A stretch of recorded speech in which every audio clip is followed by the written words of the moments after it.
Mr. Richardson.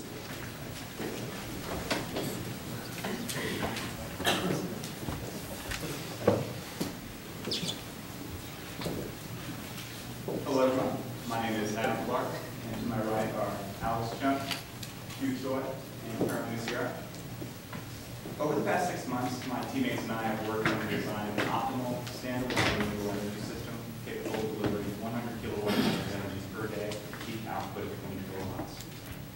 During the optimization process, we determined that an array of 240 12-volt steel lead-acid batteries would provide the system with enough surplus storage to support 3 days worth of energy without compromising system performance. In addition, this larger array allows the battery bank to stay at a higher state of charge, which decreases the depth of cycle and increases lifetime. Therefore, we have decided to place the majority of our research into state of charge estimation and control. So, based on the state of charge of individual battery banks, we intend to control electronic switches using PWM signals to modulate current to and from the banks individually. Based on our prototyping process, we were able to configure the full-scale system with a framework in place that would allow for equalization of the entire battery array. Based on our calculations, the total cost of the system would be $178,500. This comes out to 28 cents per kilowatt hour, including maintenance, when averaged over a 20-year cycle. We feel that this value can be reduced even more by implementing an effective charge control strategy. And in hindsight, we feel that we would have benefited by placing more emphasis on project management. We employed Gantt charts and other tools to aid in the scheduling, but the project planning process was based on best case scenarios without considering for unexpected problems.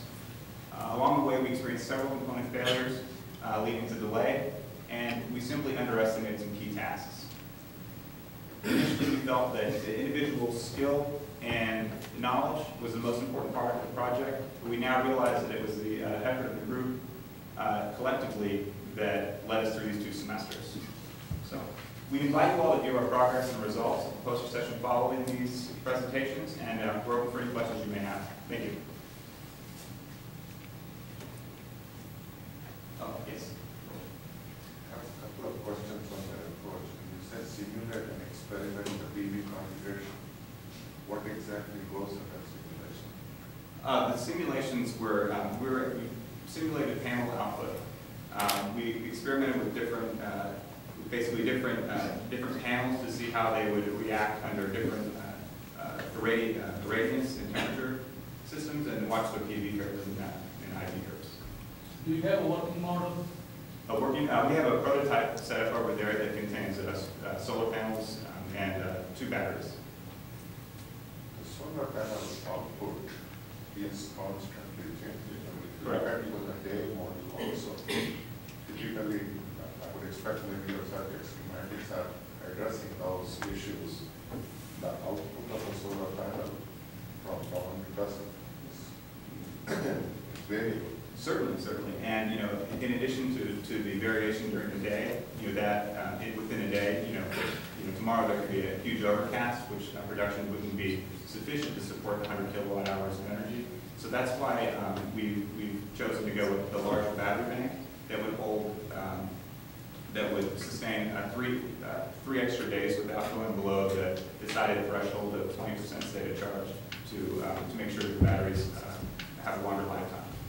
In addition, what you're saying is that, in addition to that, since we have a regular, it's changed on an instant.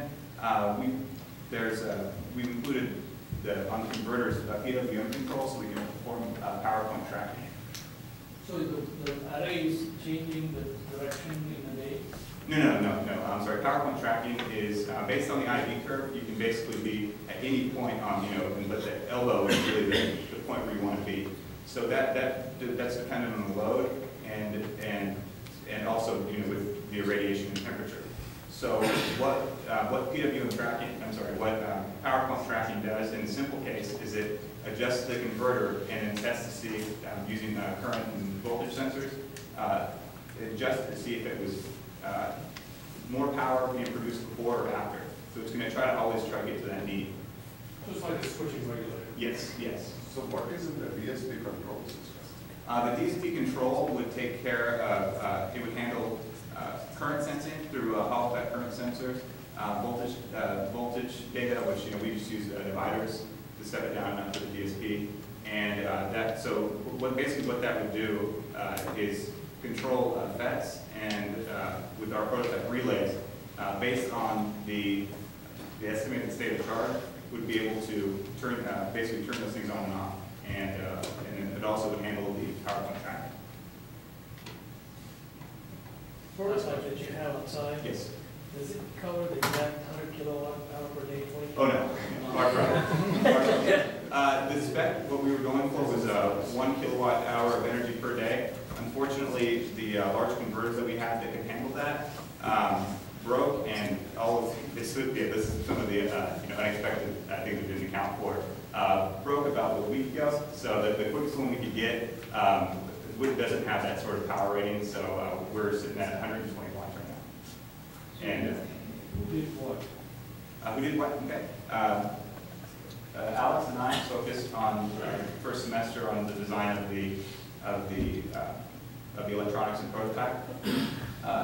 First semester, Hugh and Carolina worked on the models for the PV and IV curves. And over the following semester, we kind of switched roles. Carolina and I worked on simulation and the DSP, mostly led by her in the DSP department.